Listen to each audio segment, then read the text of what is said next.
Olá, pessoal. Hoje nós vamos falar sobre um caso clínico de anemia microcítica e vamos discorrer sobre anamnese, exame físico e exames laboratoriais relacionados a esse caso clínico.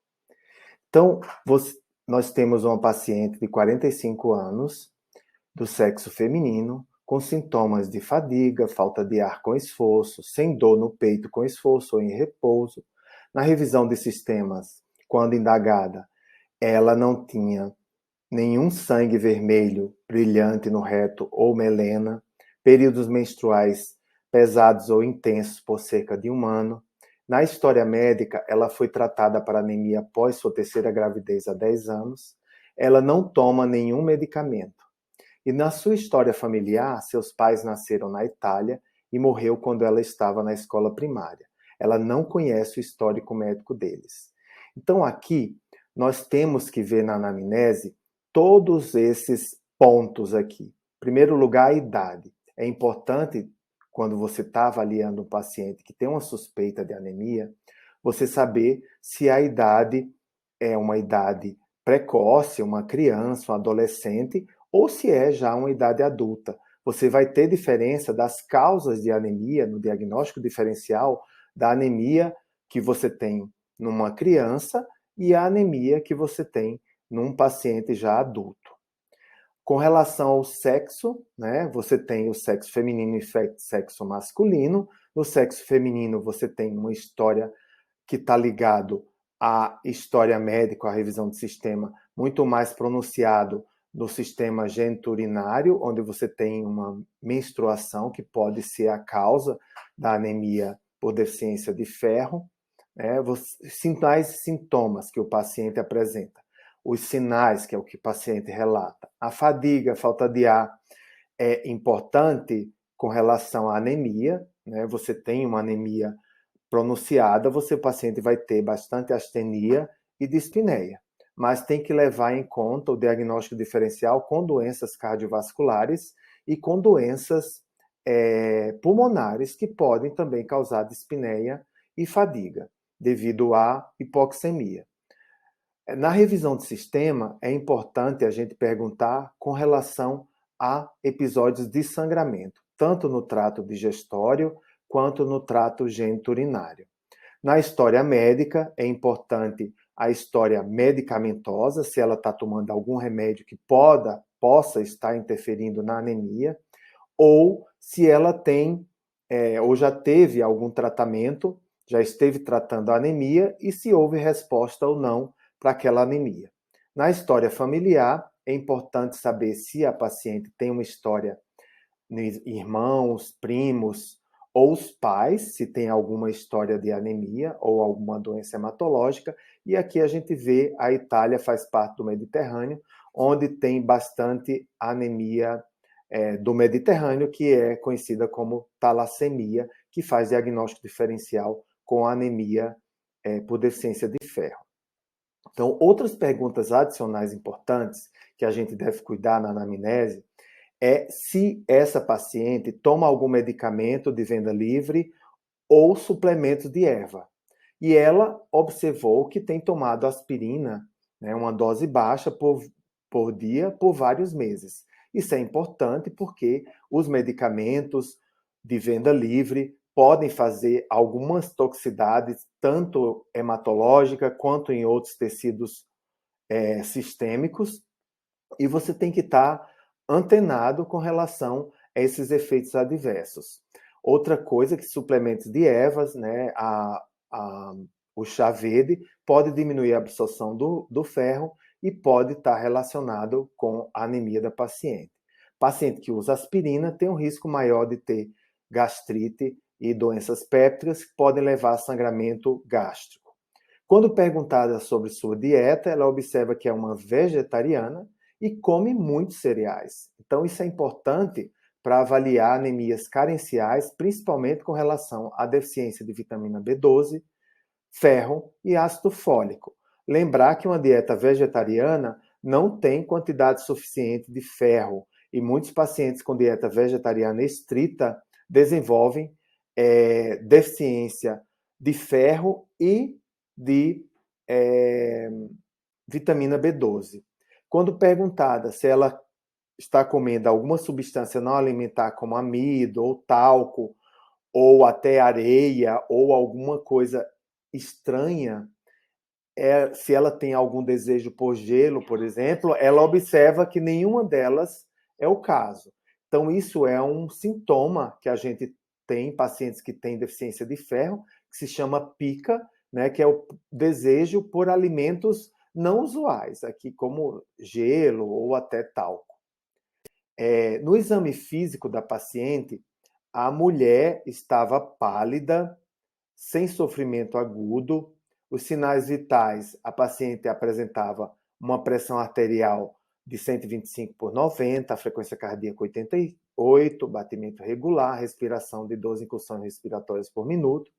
Não apresentava mudança significativa na pressão arterial entre as posições supina e vertical. O restante do exame físico, apenas a conjuntiva pálida, palidez cutânea mucosa, sem nenhuma alteração nas mucosas, a língua era papilada, não havia adenopatia palpável, o tórax apresentava apenas um sopro de ejeção sistólico de intensidade pequena, de 1 para 6, o abdômen não tinha visceromegalia, era flácido, e o exame retal não apresentava massas ou fezes, e as fezes não tinham sangue. Aqui é muito importante o exame físico de um paciente com suspeita de anemia, principalmente quando o paciente tem um quadro de anemia aguda, que você pode ter alteração da pressão arterial e da frequência cardíaca, né? Uma hipotensão com aumento da frequência cardíaca e alterações significativas na pressão arterial na posição supina e vertical, onde você pode ter diferenças, e isso pode significar a gravidade da anemia aguda. Muitos pacientes com sangramento, com anemia aguda, apresenta hipotensão, aumento da frequência cardíaca e mudança da pressão arterial quando sentada e deitada. Então, outra coisa importante no exame físico é a presença de alterações tanto na língua quanto nos lábios.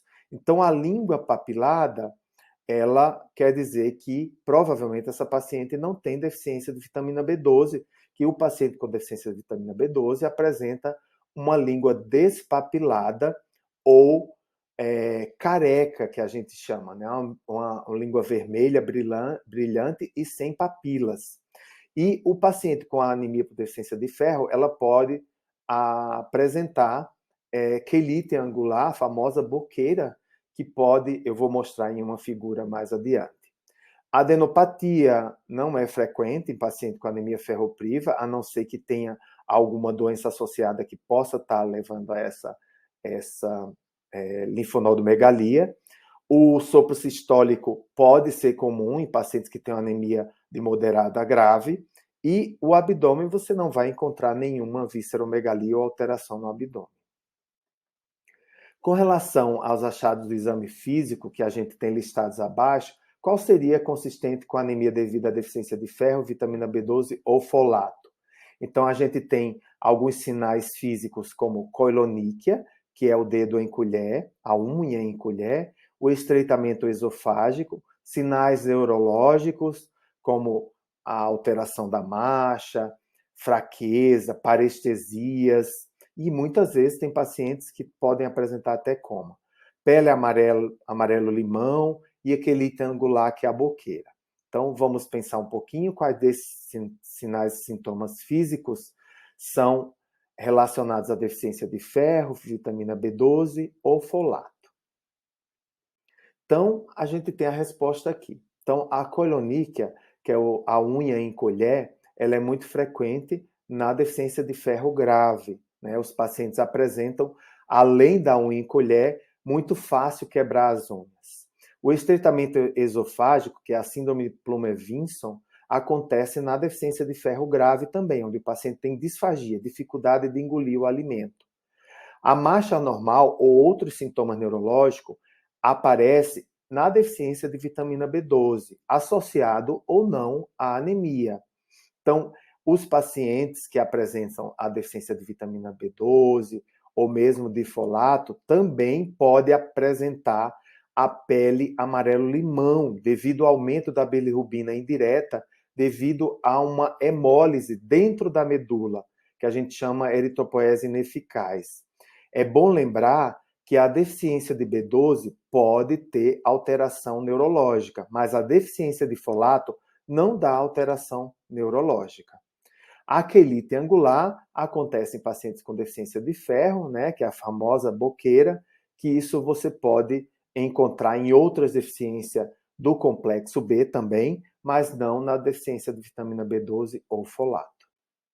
Aqui nós temos a quelite angular, né, a boqueira aqui numa paciente, e aqui nós temos a coiloníquia, que é a unha em colher, característica da deficiência de ferro. Nos estudos laboratoriais dessa paciente, quais dos seguintes estão alterados nesses exames laboratoriais? Então, desses exames laboratoriais, a paciente tem anemia microcítica hipocrômica? Vamos ver. Então, nós temos uma diminuição da hemoglobina, né, uma forma moderada de anemia. Você tem a hemoglobina abaixo de 12, então, uma mulher, você tem uma anemia, o hematócrito de 24, né, então você está caracterizado aqui a anemia. Entre 7 e 9, você tem uma anemia moderada, 7 e 9 de hemoglobina. O volume corpuscular médio ele está diminuído, em torno de 60 fentolitros. O normal é de 80 a 96, 100 fentolitros. Então, ela tem uma microcitose também. E o HCM, que é a hemoglobina corpuscular média, também está diminuído em 20 picogramas. Então, ela tem uma anemia microcítica hipocrômica. Será que essa paciente tem uma doença mieloproliferativa devido às plaquetas aumentadas? Ela tem um número de plaquetas aumentados, mas isso se deve, provavelmente, à anemia ferropriva que a paciente tem, que leva a uma trombocitose. Isso é muito comum da gente ver no ambulatório, especialmente em crianças que têm anemia ferropriva, que pode ter uma trombocitose, às vezes até mais de 1 milhão de plaquetas. A anemia megaloblástica, você tem, o próprio nome diz, é megaloblástica, você tem um VCM aumentado, não é o caso dessa paciente. A anisocitose, onde você vai ver a anisocitose? Você vai ver no RDW, onde vai estar aumentado. Existe uma diferença com hemácias maiores e hemácias menores, existem tamanhos diferentes de hemácias que faz essa anisocitose e é determinado pelo RDW aumentado. Leve hemólise ou resposta reticulocitária, essa paciente, será que tem evidência de hemólise? Provavelmente não tem, porque a LDH, né, que é uma enzima que aumenta em pacientes que apresentam destruição das hemácias, seja intracelular ou extravascular, tem LDH elevada, desogenase láctea, e essa paciente não apresenta. Resposta reticulocitária, apesar de ter um reticulócito aumentado, a relativa, que é em porcentagem, a contagem absoluta de reticulócito é normal. Então, a resposta reticulocitária desta paciente, ela é normal. Então, quando você usa o reticulócito, a gente usa o reticulócito para caracterizar se a anemia é hipoproliferativa, normoproliferativa ou hiperproliferativa. No caso de hiperproliferativa, você tem um aumento da contagem de reticulócito, geralmente acima de 2%. E hipoproliferativa, abaixo de 0,5%. No caso de pacientes que têm anemia, essa contagem de reticulócito, ela deve ser corrigida pela anemia. Então, nessa paciente, por exemplo, nós temos uma 24 de hematócrito, né? Um hematócrito normal seria em torno de 40%. Então, você faz a correção pela contagem de reticulócito, né? A correção você tem pela hemoglobina do paciente dividido pela hemoglobina normal, pela idade e gênero. Então, essa paciente, 24% dividido por 40,8, vezes 3%, que é a contagem de reticulócito que deu da paciente, dá um reticulócito de 1,8, que é normal. A contagem corrigida de reticulócito, nesse caso, é inferior a 2%. Então, é uma contagem normal. Né? E as vantagens da contagem absoluta do reticulócito dessa paciente que é normal, que não precisa ser corrigido. Mas, se indisponível, ela pode ser calculada com a fórmula que é a contagem de reticulócito em porcentagem, vezes a contagem de glóbulos vermelhos vezes 10 à sexta. A classificação morfológica categoriza as anemias como anemia normocítica, com VCM normal, normocrômica, com HCM normal, microcítica hipocrômica, com VCM e HCM baixo, e macrocítica, quando você tem um VCM elevado. Isso vai depender da interpretação dos índices hematimétricos, principalmente o VCM. Então, os cálculos dos índices hematimétricos, você tem fórmulas para cálculo de VCM, HCM e CHCM. Então, normalmente o VCM é de 80 a 96, 100 fentolitros, e ele é calculado do hematócrito vezes 10 dividido pela hemácia. O HCM, então, você tem em torno de 27 a 33 picogramas, é calculado pela hemoglobina vezes 10 dividido pela hemácia, e a fórmula do CHCM, que é em torno de 33,4 a 34 de CHCM, gramas por litro, ele é calculado dividindo a hemoglobina vezes 100 dividido pelo hematócrito. Então, no esfregaço de sangue, por exemplo, normal, você vê a hemácia com a palidez central pequena, de tamanhos homogêneos, né? Aqui, e o diâmetro da hemácia aqui, você tem em torno de 7 micrômetros, que é mais ou menos do tamanho do núcleo do linfócito, que está aqui. Então, aqui no anemia ferropriva, você tem hemácias bem pequenas, bem microcíticas, hipocrômicas, com a palidez central bem maior do que essa palidez normal. Você tem alteração do tamanho, você tem hemácias pequenininhas junto com hemácias maiores, né? Então você tem uma anisocitose aumentada, isso reflete no RDW. E você pode ter aumento do número de plaquetas, que são esses pontinhos roxos aqui no meio das hemácias. E você tem alteração também da forma, você tem alguns alterações esquistócitos, aqui fragmentos eritrocitários, hemácias em lápis, hemácias em alvo. Então, você tem alterações também da forma da hemácia, nesses casos de anemia ferropriva. Estudos laboratoriais desse caso clínico, o ferrograma ou a alteração da circulação do ferro nessa paciente, apresenta um ferro sérico normal, a capacidade total de ligação do ferro normal, o índice de saturação baixo, a ferritina sérica baixa e sangue oculto nas fezes 3 vezes realizado, todos negativos. Então, a gente tem uma paciente com índice de saturação baixo, a ferritina baixa, que caracteriza e dá o diagnóstico de uma anemia ferropriva. Então, o diagnóstico dessa paciente é uma anemia ferropriva.